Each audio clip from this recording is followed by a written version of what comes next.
কেউ কিয়ামের পক্ষে, কেউ বিপক্ষে, কেউ সলাতুনিয়া পড়ে, কেউ পড়ে না।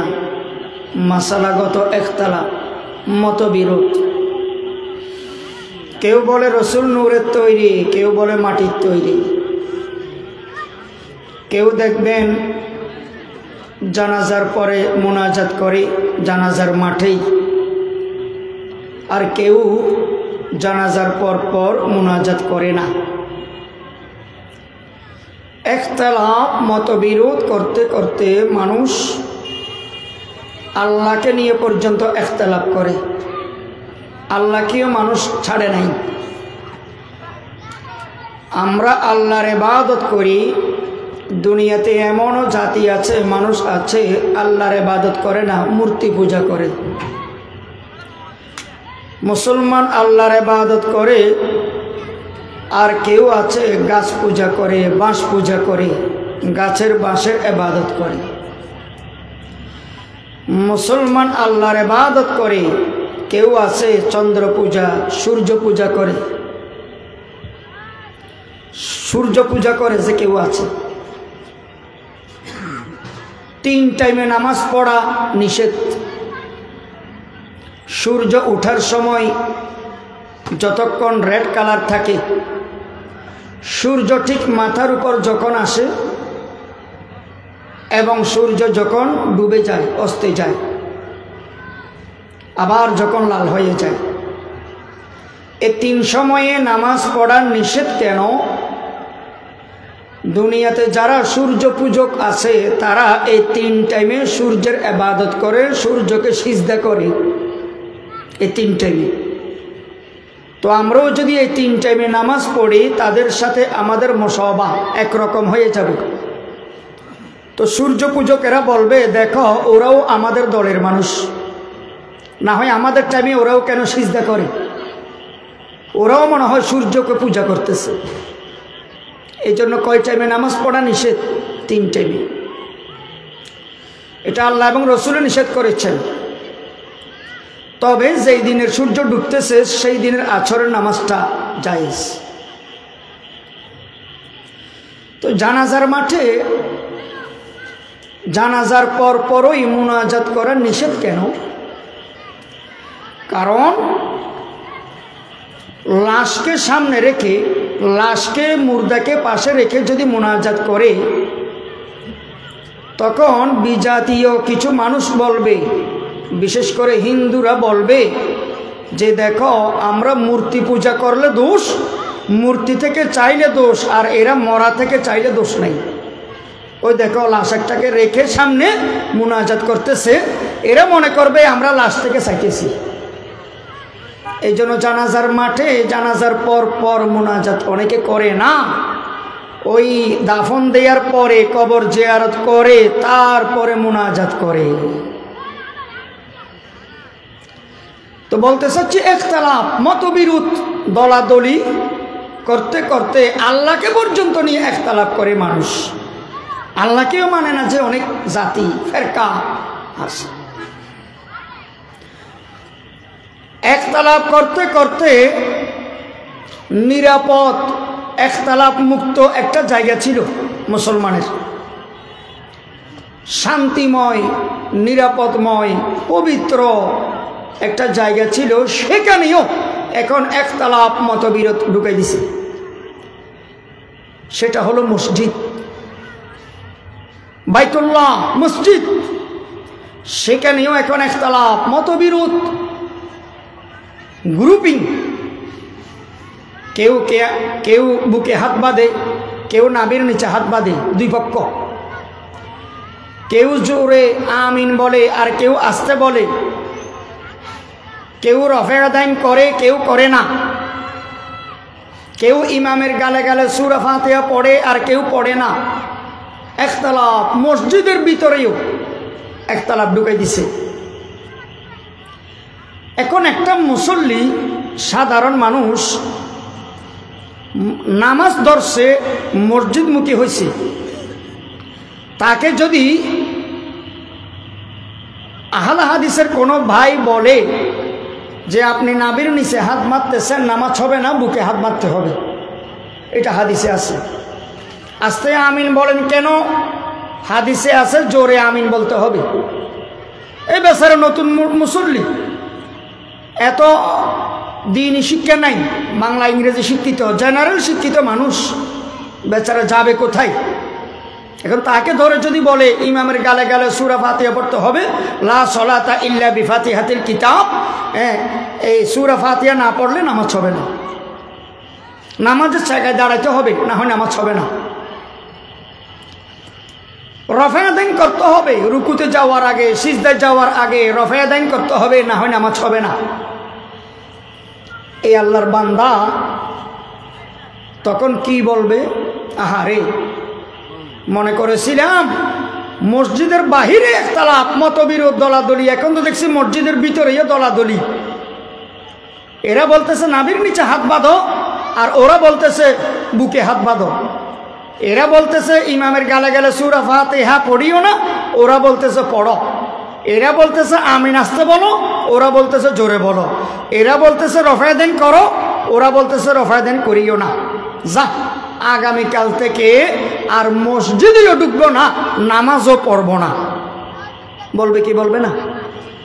তো আহলে হাদিস ভাইদের যেটা চক্রান্ত ষড়যন্ত্র, এটা সাকসেস। একটা নামাজিকে বেনামাজি বানাই দেওয়া তাদের মিশন, তাদের পরিকল্পনা। কত মানুষ সুদ খায়, ঘুষ খায়, সিনেমা খায়, মদ খায়, ইয়াবা খায়, পেন্সিডিল খায়, হিরোইন খায়, গাঁজা খায়, সন্ত্রাসী রাহাজানি টেন্ডারবাজি চাঁদাবাজি করে। এদেরকে কেমনে আল্লাহমুখী, মসজিদমুখী, নামাজমুখী, কোরআনমুখী করবে, এটা নিয়ে ফিকির করো, তাদেরকে দাওয়াত দাও। কেন মসজিদের ভিতরে একটা নামাজিকে বেনামাজি বানাইতে চাও একতলাপ দিয়ে দিয়ে? কয় এটা হাদিসে আছে, এগুলো হাদিসে আছে। এক আহলে হাদিস ভাইকে আমি দেখলাম দাঁড়ায় পেশাব করতেছে, দাঁড়িয়ে পেশাব করে। তো আমি বললাম আপনি দাঁড়িয়ে পেশাব করলেন কেন? কই এটা হাদিসে আছে। আপনি হাদিস জানেন না? রাসূল সাল্লাল্লাহু আলাইহি সাল্লাম হাদিসে আছে যে দাঁড়িয়ে পেশাব করেছে। হাদিস ভাই দুই প্রকার। হাদিস কয় প্রকার? দুই প্রকার। একটা হলো জানার হাদিস, আর একটা হলো মানার হাদিস। রাসূল করিম সাল্লাল্লাহু আলাইহি সাল্লাম মেরাজে গেছেন না, এটা জানবেন না মানবেন? জানবেন, যে মানতে পারবেন না আপনি আর আমি মেরাজে কেমনে যাব? রাসূল সাল্লাল্লাহু আলাইহি সাল্লাম 9টা মতান্তরে 11টা বিয়ে করেছেন, আপনি আমি 4টার বেশি করতে পারবো না। তাহলে বিয়ের হাদিস জানবো যে মানতে পারবো না? রাসূল সাল্লাল্লাহু আলাইহি সাল্লামের উপর ওহী আসতো, জিবরাইল আসতেন, কোরআন আসতো, এই হাদিস জানবো যে মানতে পারবো না? আমাদের উপর ওহী আসবে না, জিবরাইল আসবে না, কোরআন নাজিল হবে না। রাসূল সাল্লাল্লাহু আলাইহি সাল্লাম বদর যুদ্ধ করেছিলেন তলোয়ার নিয়ে আবু জেহেলদের বিরুদ্ধে। আমরা বদর যুদ্ধ তলোয়ার নিয়ে করতে পারবো না, সেই দিন এখন নাই। তাহলে এই বিষয়ের হাদিসগুলো আমরা মানবো না জানবো? জানবো, যে এগুলো জানার হাদিস। নামাজের হাদিস মানার, রোজা রাখার হাদিস মানার, হজ করার হাদিস মানার, যাকাত দেওয়ার হাদিস মানার, কিছু ইবাদত আমল আছে এগুলো মানার হাদিস, জানারও হাদিস, মানারও হাদিস। তাহলে হাদিস কয় প্রকার বলেন? দুই প্রকার, জানার হাদিস, মানার হাদিস। তো রাসূল করিম সাল্লাল্লাহু আলাইহি ওয়াসাল্লাম ডাস্টবিন সংলগ্ন এলাকায় একবার দাঁড়িয়ে পেশাব করেছিলেন, বসার সুযোগ ছিল না, অপারগ অবস্থায়, ওজোর অবস্থায় দাঁড়িয়ে পেশাব করেছিলেন।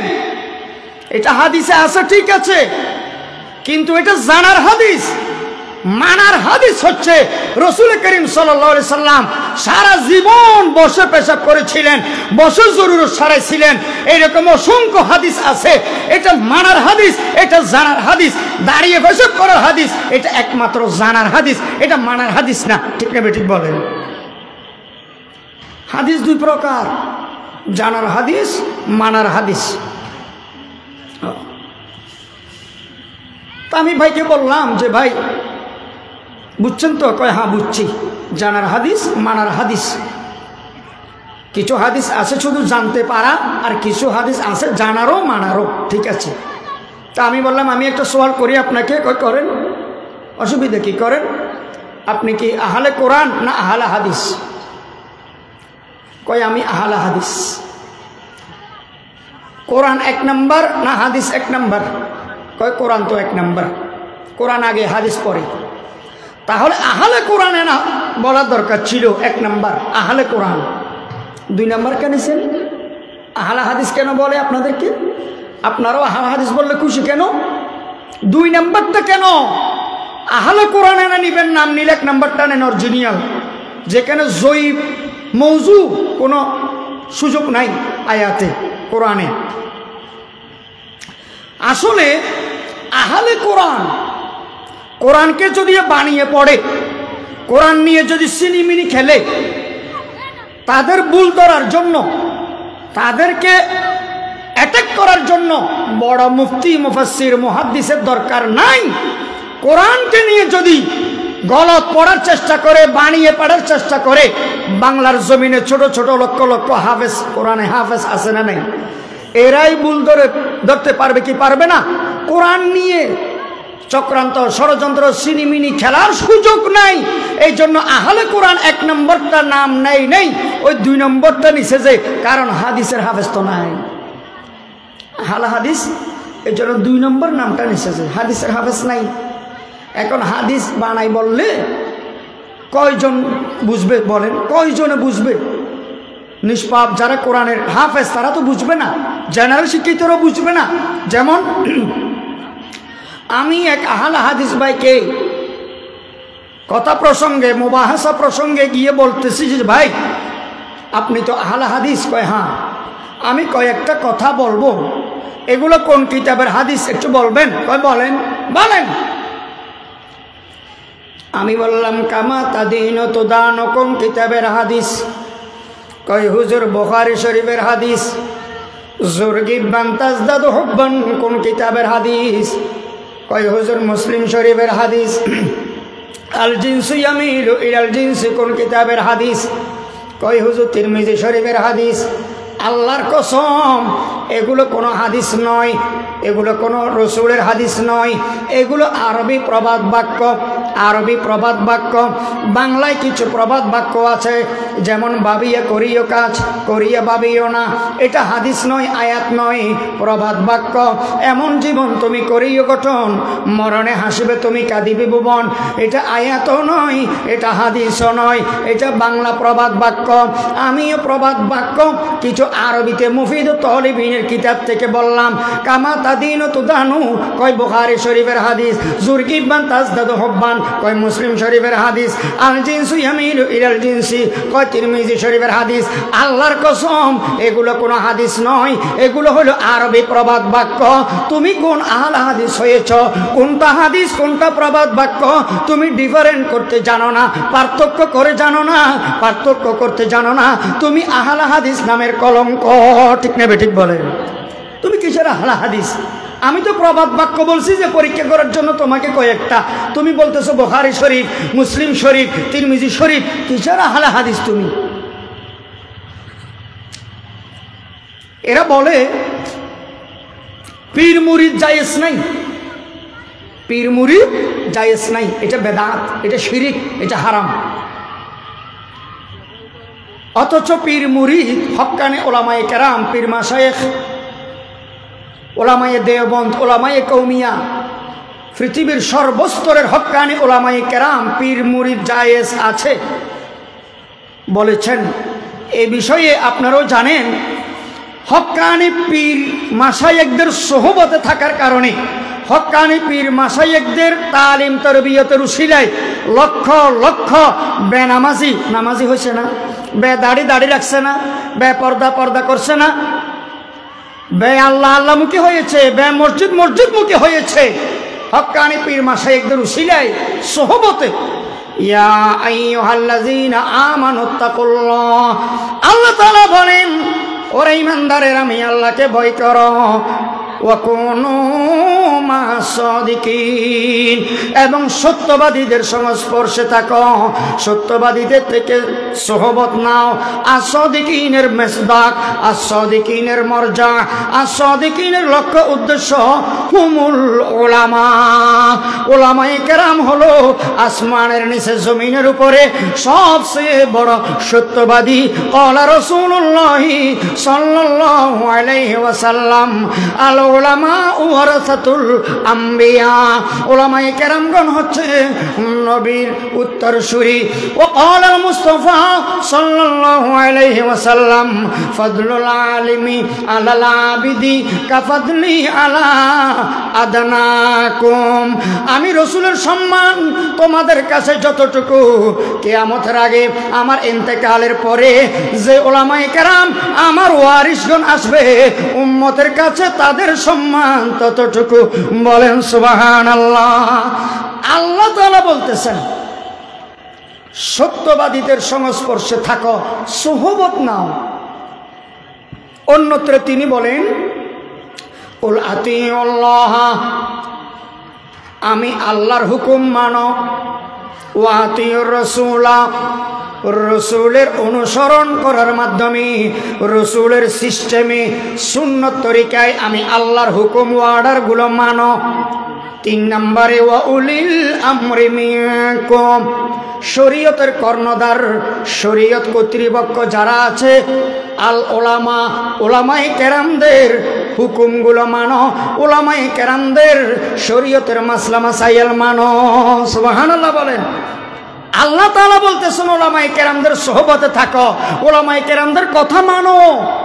আরেকটা জায়গার মধ্যে তিনি বলতেছেন ফাসআলু আহলায যিকরি ইন কুনতুম লা তা'লামুন, ও আমার বান্দা বান্দি প্রশ্ন করো, ফাসআলু সওয়াল করো, সওয়াল করার মাধ্যমে ওই জিনিসটা তোমরা জেনে নাও। ইন কুনতুম লা তা'লামুন, যে জিনিসটা তোমরা জানো না। কাদেরকে সওয়াল করবেন, কাদেরকে প্রশ্ন করবেন, কাদের থেকে শিখে নিবেন? আহলায যিকরি, আহলায যিকরি অর্থ উলামায়ে কেরাম। বলেন সুবহানাল্লাহ। অন্যত্র আল্লাহ তাআলা বলেন ইন্নামা ইয়াখশাল্লাহ মিন ইবাদিহিল উলামা, আসমানের নিচে জমিনের উপরে যত মানুষ আছে সবচেয়ে আল্লাহ তাআলাকে বেশি ভয় করে উলামায়ে কেরাম, নবীর ওয়ারিসরাই আল্লাহ তাআলাকে বেশি ভয় করে। বলেন সুবহানাল্লাহ। উলামায়ে কেরামদের কথা কোরআন শরীফে আছে, তাদের সোহবত নেওয়ার কথা কোরআন শরীফে আছে, তাদের কাছে গিয়ে মাসলা মাসাইল শিকার কথা কোরআন শরীফে আছে, তাদের কথা শোনা কোরআন শরীফে আছে, এবং পীর মুরিদের কথাও কোরআন শরীফে আছে। যেমন ওয়ামাই ইউদলিল ফালা তাজিদ লাহু ওয়ালিয়াম মুরশিদা, মুর্শিদা রাহাবার, অভিভাবক, গার্জিয়ান, পথ প্রদর্শক। উর্দুতে, বাংলাতে, ফার্সিতে বলে পীর। পীর তো কোরআন শরীফে আছে ডাইরেক্ট। তারপরেও আমাদের কিছু ভাই কোরআনের এলম নাই, হাদিসের এলম নাই, ঘরে বসে বসে বাংলা বই পড়ে পড়ে বড় মুফতি, মুফাসসির, মুহাদ্দিস হয়ে গেছে। এরা বলে কোরআন হাদিসে পীর মুরিদি নাই, পীর মুরিদি বেদাত, পীর মুরিদি শিরিক, এবং এরা বলে বায়াত জায়েজ নাই। বায়াত করে যে বায়াত, আল্লাহ রাসূল সাল্লাল্লাহু আলাইহি ওয়াসাল্লাম বায়াত করাইছেন সাহাবায়ে কেরামদেরকে। সুবহানাল্লাহ বলেন। বায়াতে রিদওয়ান, বায়াতুত তওবা, বায়াতুল জিহাদ, বিভিন্ন বায়াত আছে। রাসূল করিম সাল্লাল্লাহু আলাইহি ওয়াসাল্লাম সাহাবায়ে কেরামদেরকে বিভিন্ন সময় বায়াত করিয়েছেন। এবং কি আল্লাহ তাআলা কোরআন শরীফের মধ্যে বায়াত সম্পর্কে বলেন ইন্নাল্লাযীনা ইউবাইয়ুনাকা ইন্নামা ইউবাইয়ুনাল্লাহ, ওরে আমার নবী, যারা আপনার কাছে বায়াত হয় তারা যেন আমি আল্লাহর কাছে বায়াত হয়। বায়াত মানে অনুসরণ করা, বায়াত মানে অনুকরণ করা, বায়াত মানে এতাআত করা, বায়াত মানে কথা মেনে চলা। ওরে আমার নবী, যারা আপনার কাছে বায়াত হয় তারা আমি আল্লাহর কাছে বায়াত হয়। ইয়াদুল্লাহি ফাওকা আইদিহিম, আপনার হাতের উপর তাদের হাত আছে, তাদের হাতের উপর আমি আল্লাহ আল্লাহর কুদরতি হাত আছে। সুবহানাল্লাহ বলেন।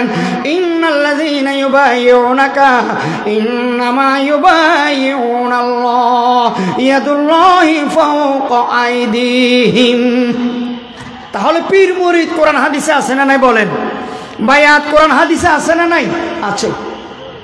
এবারে এরা আপনাদেরকে প্রশ্ন করবে কি মাযহাব মানা শিরিক, কথায় কথায় শিরিক, কথায় কথায় বেদাত, কথায় কথায় নাজায়েজ, যেন বেদাতের শিরিকের দোকান দিছে, মার্কেট দিছে, যে মানে নাজায়েজ নাও, শিরিক নাও, বেদাত নাও।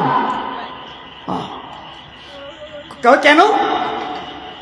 এই জন্য মাযহাব মানে শিরিক। কোরআন থাকতে হাদিস থাকতে আবু হানিফা কি? আবার আবু হানিফাকে তার একটু সম্মান দিয়ে কথা বলে না, ডাইরেক্ট বলে আবু হানিফাকে। আবু হানিফার মাযহাব মানা বলে শিরিক। আবু হানিফা রহমাতুল্লাহি আলাইহি লক্ষ লক্ষ হাদিস, কোরআন হাদিস থেকে ইস্তেমবাদ করেছেন। একটা মাসালাও, লক্ষ লক্ষ মাসালা কোরআন হাদিস থেকে ইস্তেমবাদ করেছেন। একটা মাসালাও আবু হানিফা রহমাতুল্লাহি আলাইহি নিজ থেকে মন গড়া একটা মাসালাও ইস্তেমবাদ করেন নাই। বলেন সুবহানাল্লাহ। আবু হানিফা রহমাতুল্লাহি আলাইহি লক্ষ লক্ষ হাদিস কোরআন হাদিস থেকে ইস্তেমবাদ করার পরে লাস্টে লিখে দিয়েছেন, আমার কথা, আমার মাসালা যদি কোরআন হাদিসের বিপরীত হয় তাহলে তোমরা মানিও না, মানিও না, কোরআন হাদিসে যেটাই আছে সেটাই মানিও। বলেন সুবহানাল্লাহ। তারপরও বলে আবু হানিফার মাযহাব মানা শিরক, কোরআন মানো, হাদিস মানো। আসলে কি আমরা আবু হানিফাকে মানি নাকি কোরআন মানি? বলেন, আমরা কি আবু হানিফাকে মানি নাকি হাদিস মানি? হাদিস। আপনার আব্বা নামাজের কথা বললে, সন্তানকে যদি নামাজের কথা বলে, তাহলে আপনি কি আপনার আব্বার কথা মানলেন নাকি আল্লাহর কথা মানলেন? আল্লাহ নামাজ পড়তে বলছে যে, এই জন্য আপনার আব্বা আপনাকে নামাজ পড়তে বলছে যে, ঘুরে ফিরে আল্লাহর কথাই মানছেন আপনি। আপনার আম্মা বলতেছে আব্বু নামাজ পড়ো, বাহ্যিকভাবে লাগতেছে যে আম্মু বলছে না। আপনার আম্মু জানে আল্লাহ কোরআন তেলাওয়াত করতে বলছে, রাসূল কোরআন তেলাওয়াত করতে বলেছে, এই জন্য আমি আমার সন্তানকে বলেছি। তাহলে আম্মার কথা মানা মানি, আল্লাহর কথা মানা। আম্মার কথা মানা মানি, রাসূলের কথা মানা, ইসলাম মানা। আবু হানিফার কথা মানা মানি, কোরআনের কথা মানা, হাদিসের কথা মানা, আল্লাহর কথা মানা, রাসূলের কথা মানা। আবু হানিফা মন গড়া কিছু বলেন নাই তো। বিয়ে বাড়িতে দাদাকে নলা দিছে, বুড়া মানুষ, দাদাকে দিছে নলা। এখন তিনি মাছ খেতে পারে না, নলা কেমনে খাবে? গোস্ত খেতে পারে না, নলা কেমনে খাবে বেচারা? এবার নাতি বলতেছে দাদা, নলার ভিতরে যেটা মগজ আছে ওটা আমি বাহির করে দিই আপনাকে, তারপরে খাইয়েন। আপনার তো শক্তি নাই, মুরব্বী বুড়া মানুষ, ওটা ভিতর থেকে বাহির করতে কষ্ট, আপনার দ্বারা সম্ভব না, আমার দ্বারা সম্ভব। আমাদের দ্বারাই কোরআন হাদিসের গভীর থেকে গভীর গিয়ে মাসালা ইস্তেমবাদ করা, মাসালা বাহির করা, মাসালা আবিষ্কার করা সম্ভব না। এগুলো আবু হানিফা রহমাতুল্লাহি আলাইহি, ইমাম মালিক, ইমাম আহমদ বিন হাম্বল, ইমাম মুহাম্মদ, ইমাম শাফিঈ, ওনাদের দ্বারা সম্ভব, আমাদের দ্বারা সম্ভব না। যারা মুস্তাহিদ তাদের দ্বারা সম্ভব, আল্লাহ তাদেরকে সেরকম জ্ঞান দান করেছেন। তো নাতি বলতেছে আমি আপনাকে বাহির করে দিই, আমার দ্বারা সম্ভব, আপনার দ্বারা সম্ভব না। নাতির নলার ভিতর থেকে মগজ বাহির করি দিছে। এবার অপারগ, অসুস্থ, দুর্বল মানুষ দাদা খাচ্ছে খাচ্ছে। ওমা আরেকজন এসে গিয়ে বলতেছে, আরেকজন এসে বলতেছে মুরব্বী, নাতির নলা খাওয়া হারাম। ফতুয়া দিয়ে দিছে, কি বলছে যে নাতির নলা খাওয়া হারাম। এবার আপনারাই বলেন, এটা কি নাতির নলা না গরুর নলা? এটা তো গরুর নলা, নাতির নলা নয়। নাতি তো বাহির করে দিছে যে। দাদা বলতেছে বিসমিল্লাহ ছাড়া মারবো থাপ্পড় বেয়াদব, এটা গরুর নলা, নাতির নলা ন। অনুরূপ ভাবে কোরআন হাদিস থেকে যে মাসালা ইস্তেমবাদ করে ইমাম আবু হানিফা উম্মতকে সাপ্লাই করেছে, উম্মতকে আমল করার জন্য সহজ করে দিয়েছে, এগুলো আবু হানিফার মাসালা ন, কোরআন হাদিসের মাসালা। ঠিক না বেঠিক বলেন না?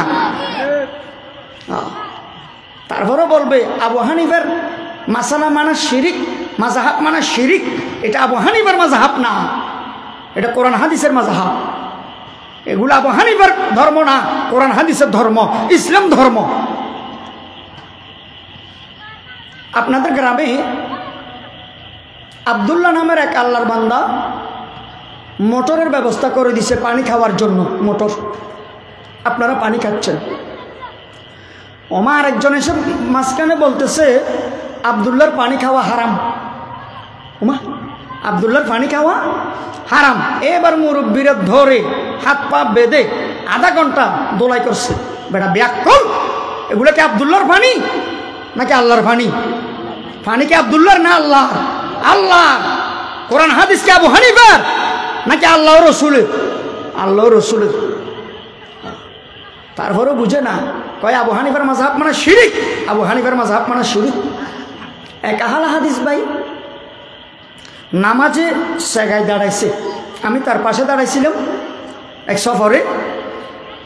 আমি যতটুকু যাই সে আরো জায়গায়, যতটুকু আমি তার সাইড দিই সে আরো জায়গায়, যাইতে যাইতে আমি ওয়ালে ঠেকে গেছি, উনি আরো জায়গায়। একেবারে আল্লাহর সামনে এইভাবে এইভাবে।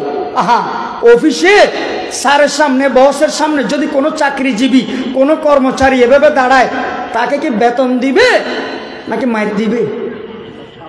এটা কেমন বেয়াদবি, কেমন বেয়াদবি! আল্লাহর সামনে এভাবে। ওদেরও আবার কত রকমের মাযহাব দেখেন, কেউ দাঁড়ায় এভাবে, কেউ দাঁড়ায় এভাবে, কেউ দাঁড়ায় আবার এভাবে। ওদের মাঝে অনেক রকমের ডিফারেন্ট পার্থক্য, গ্রুপিং, দলাদলি চলতেছে।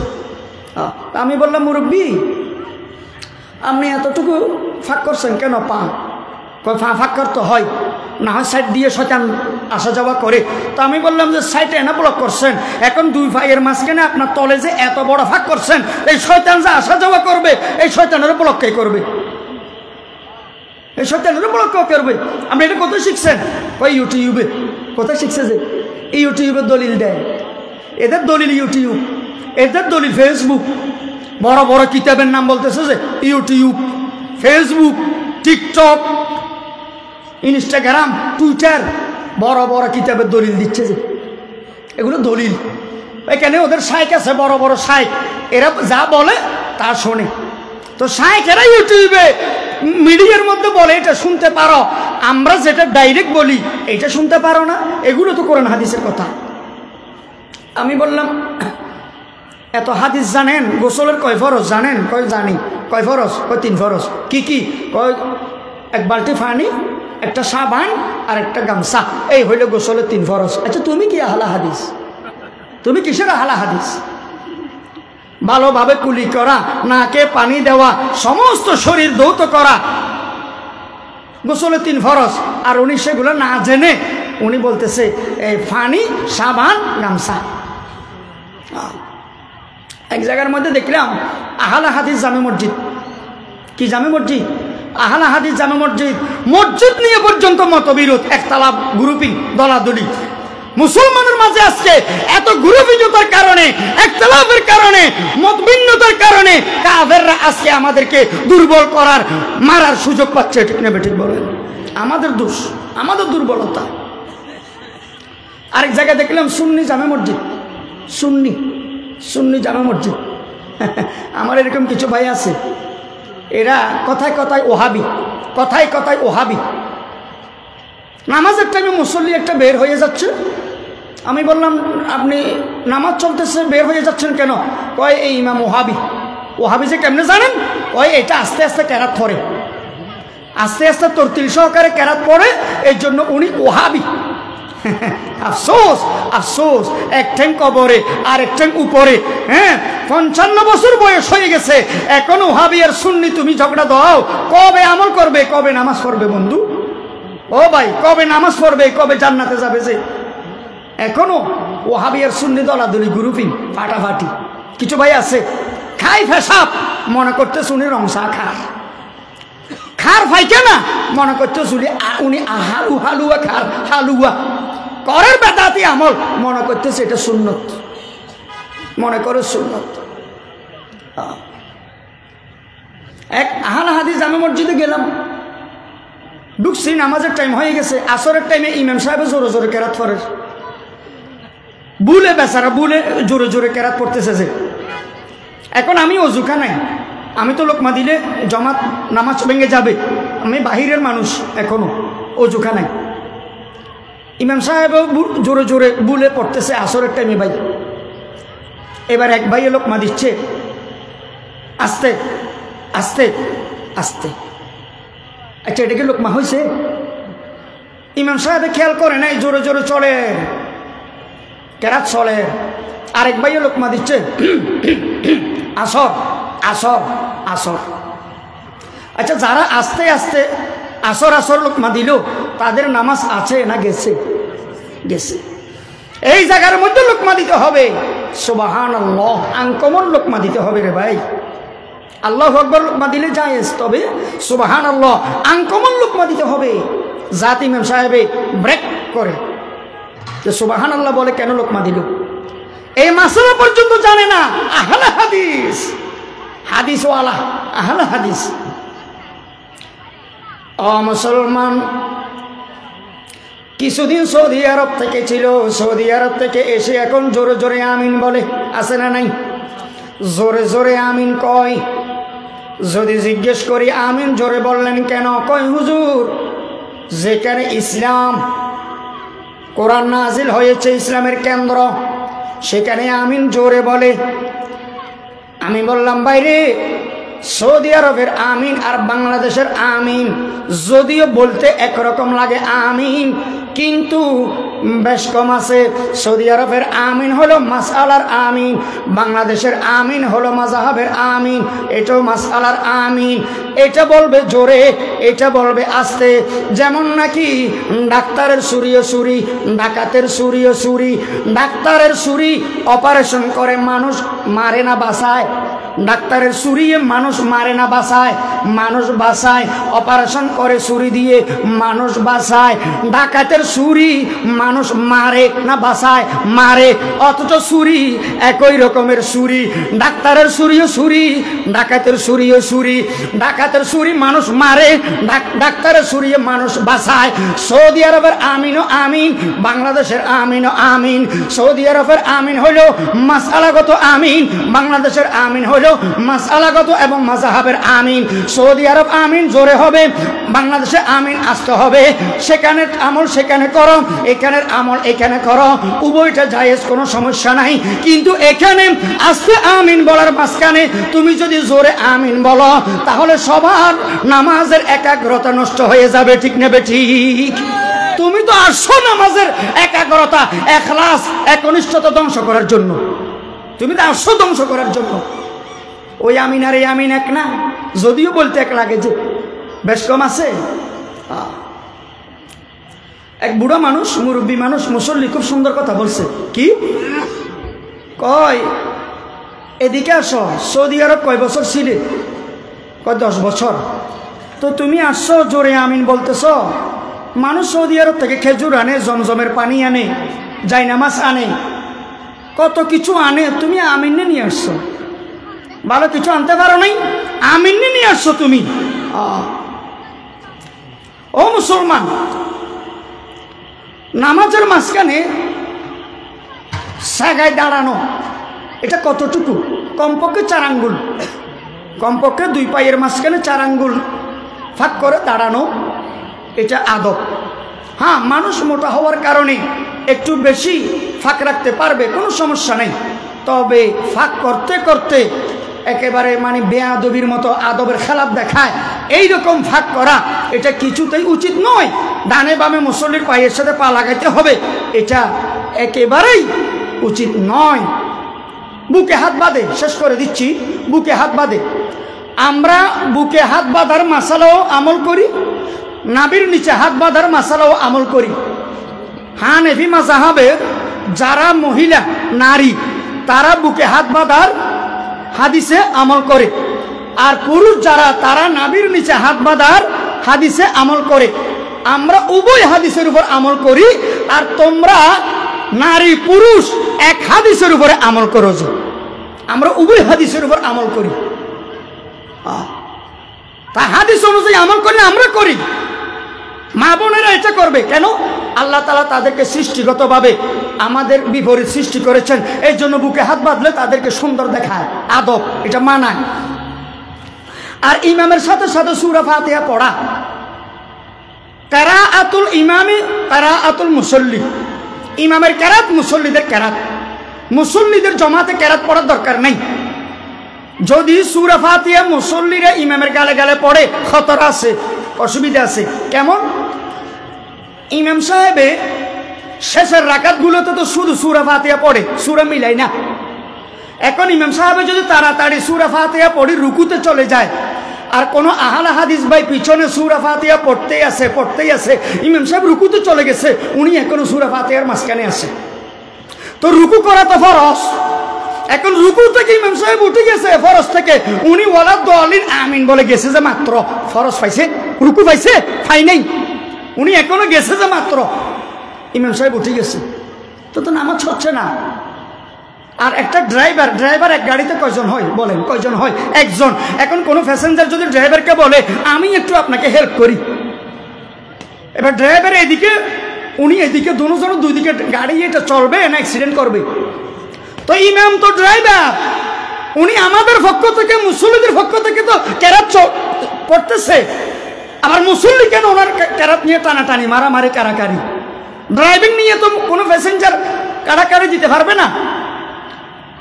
রফা দেন এক মুসল্লি ইদানিং কয়েক মাস পর্যন্ত রফা দেন করে, রুকুতে যাওয়ার আগে এটা করে, সিজদে যাওয়ার আগে হাত তোলে, রফা দেন করে আর কি। তা আমি বললাম, মুরব্বী 60 বছর বয়স হয়েছে আপনার, বালেগ হওয়ার পর থেকে একরকম পড়ছেন নামাজ, এখন অন্যরকম করে পড়তেছেন কেন? আগেরগুলো হবে না? হবে না, আগেরগুলো ভুল, এখন একটা হবে যে, তাহলে আগেরগুলো কাজা দিবেন? না, কাজা তো দিতে হবে না, আগেরগুলো হয়েছে তো হইলে আগের মতো পড়েন না নামাজ, আগেরগুলো হইলে তো আগের মতো নামাজ পড়েন। কোনা এটার হাদিস পাইছি। আমি বললাম এত আহলা হাদিস যে এত সাহেবে রম বড় আলেম আল্লামা হক্কানি রব্বানি সুবহানি রহমানি নুরানি বিরানি হয়েছেন, আচ্ছা ইনজেকশন ব্যবহার করেন? করি। আপনি তো আহলে হাদিস, ইনজেকশন ব্যবহার করা জায়েজ না না জায়েজ একটা হাদিস দেখান। ইনজেকশনের হাদিস তো নাই, তাহলে ইনজেকশন ব্যবহার করেন যে, না থাকলে তো না জায়েজ। ইনহেলার ব্যবহার করেন? করি। হাদিস আছে?